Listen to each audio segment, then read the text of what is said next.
The action just continues to come thick and fast on the racing front. We are now obviously coming at the York last week, and now we've got the first Group 1 for all older runners over the mile in the Lockinge at Newbury this weekend. We've also got action down at HQ Newmarket as well. Jason Weaver is alongside me. Jason, before we get stuck into this Saturday's action, obviously, we've been at York, you and I, this week. The Betfred Oaks, the Betfred Derby pictures coming a little bit clearer. What did you make of the York trials, the Musadere, Rodora and the Dante? The Juddmonte team now having viable candidates for both.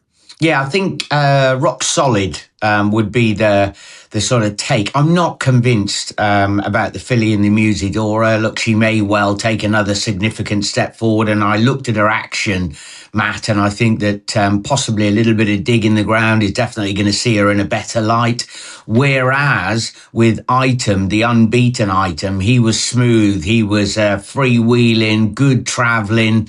The jockey came over, spoke to the ITV cameras straight after, and he was pretty complimentary. And my first question was just straight off the bat, will he stay? Before he even said, hello, how are you? Will he stay? Yes, was the definitive answer. So I think that Item, and he tightened up significantly. I know that you and Fred decided to go with a pretty healthy price. I think he's been nibbled at, hasn't he? Is he probably somewhere around about 5-1? Yeah. We initially went 6, but he has been clipped a little bit on the back of that, yeah.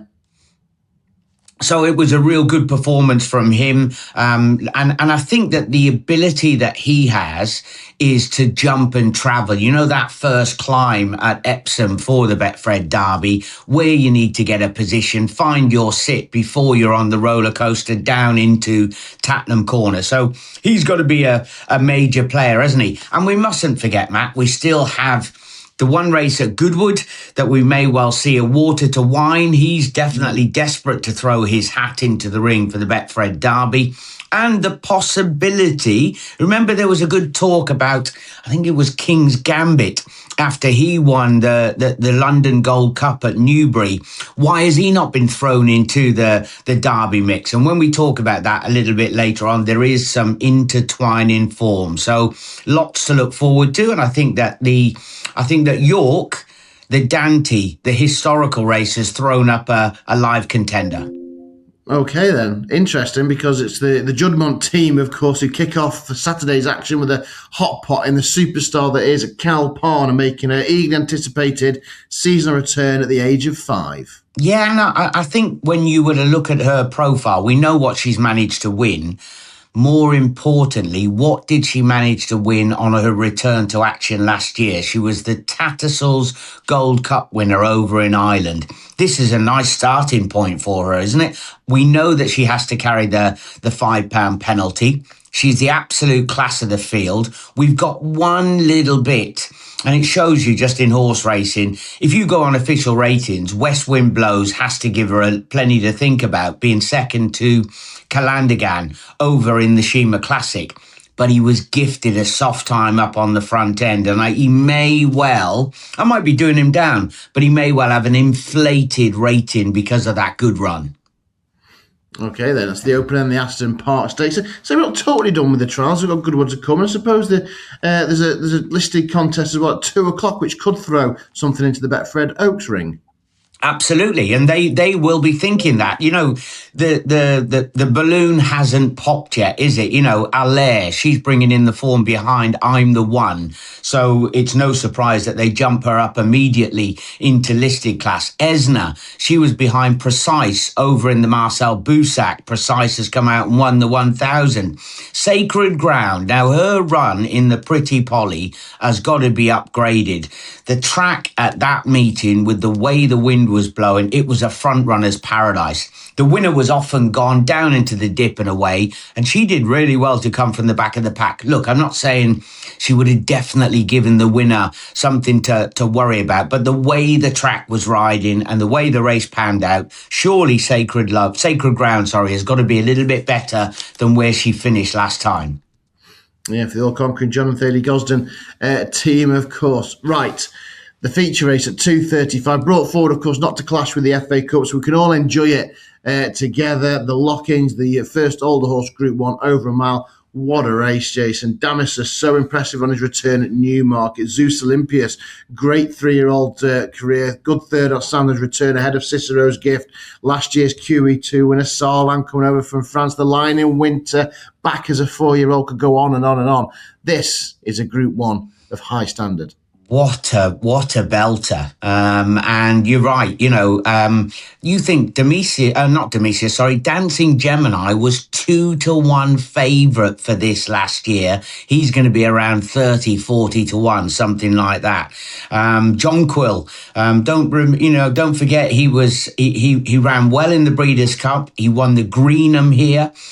He then went on and finished second in the French 2000. More Thunder.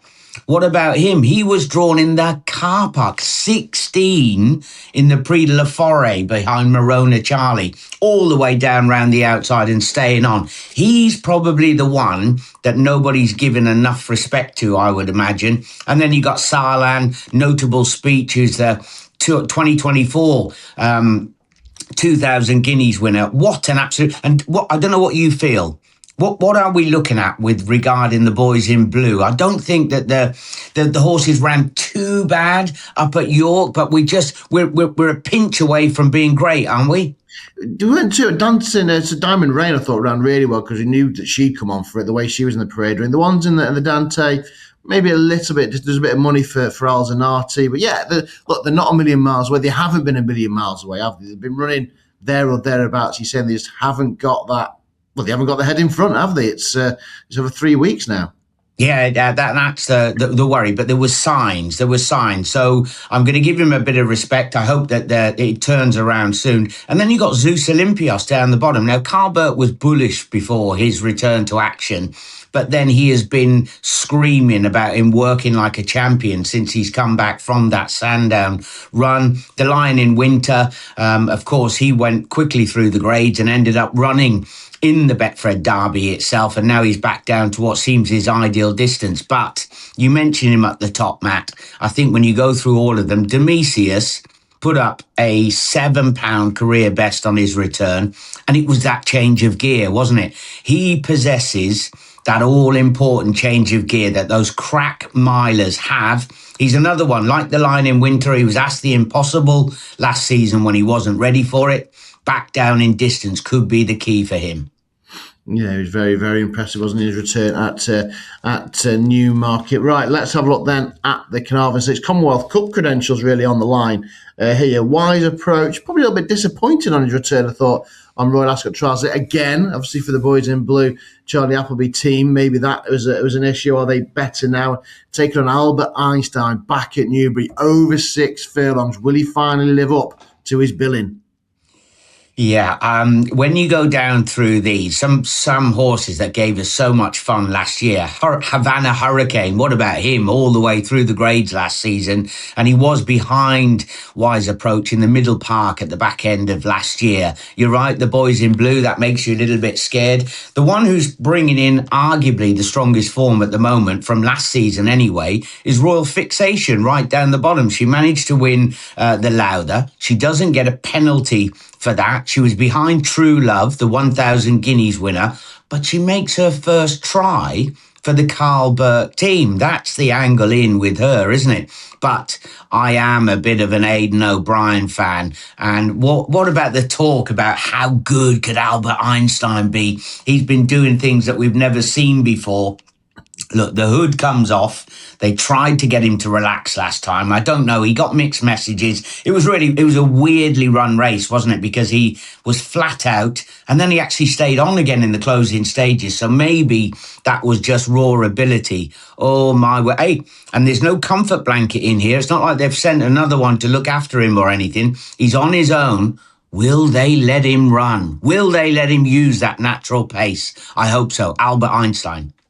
Yeah, it'd be interesting if they do. Brilliant to see. Obviously, Brendan waxing lyrical about him, wasn't he, over the winter? Right then, the London Gold Cup. You mentioned it at the top of the show, of course, 345. If not the hottest 3-year-old handicap of the entire year. Lots of these will be in group company by the end of the season. Oh, yeah, for sure. None of them, or most of them anyway, are nowhere near their ceiling rating at the moment.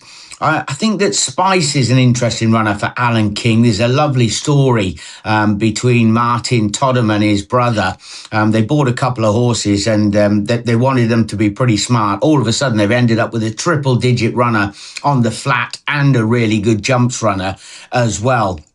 It all comes back down to the Betfred Derby form. My Love is King behind two horses, Ancient Kingdom, who has been given no respect in the Betfred Derby. He's massively flying under the radar for the Ammo team, and also Maltese Cross. That is as strong a piece of form as you're going to get from a handicap for a horse who's rated 96. Surely that has to be a lenient mark. Matt, we're used to dealing with handicap ratings that are down in the 65, 75s, and you say, oh, we think that's got a few pound in hand. Well, if the Betfred Derby form is what we are hanging our hat on, surely 96 is thrown in. Easy for me to say. Yeah, could very well be. Yeah, he comes from that race as well. Sahara King was behind that Newbury race. Jelani was in third. It looked a red-hot piece of form, didn't it? So, yeah, very interesting. It's always a cracking race. One to set your recorders for, that's for sure, and keep watching. Right, there's a couple of races at HQ as well in front of the ITV cameras. 142 over a mile, dozen set to go to post, and these are a bit more exposed than what we've been dealing with at Newbury. Yeah, and there's only one, and he's likely to sit towards the top of the market. I normally like to sort of dig in and see if we can find something, but we know plenty about a Sterling Knight, his 11-time winner. Helm Rock is super consistent. Jimmy Speaking is going for the hat trick, and he won't mind the return to the mile. But it all revolves around Twisting Physics, doesn't it?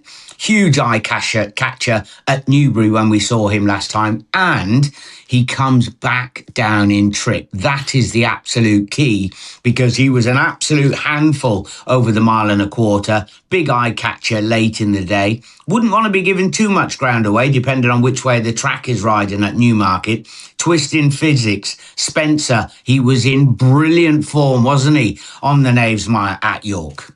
Yeah, he certainly was. We're coming down in trip as well. A little later on at 250 for another very tricky handicap. Doesn't get any easier at HQ on this card.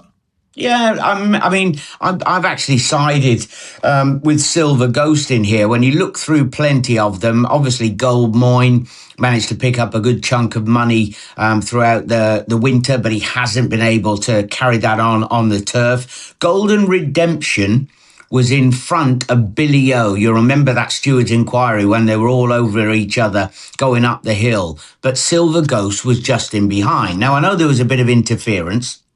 Golden Redemption, likely to be a strong favourite coming from the Balding team to try and confirm the form.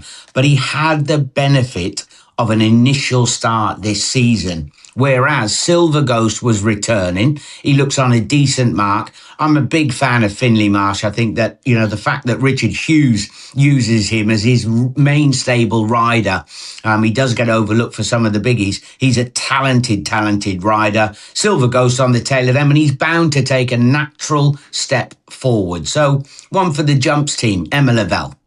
Yeah, Silver Ghost. Then we continue to come down in trip as well in the 3:27. There's a couple of interesting ones here that I've certainly got my eye on for this sprint. And again, real competitive contest. Go on, tell me where you're leaning. Well, I'd love to know. Come on.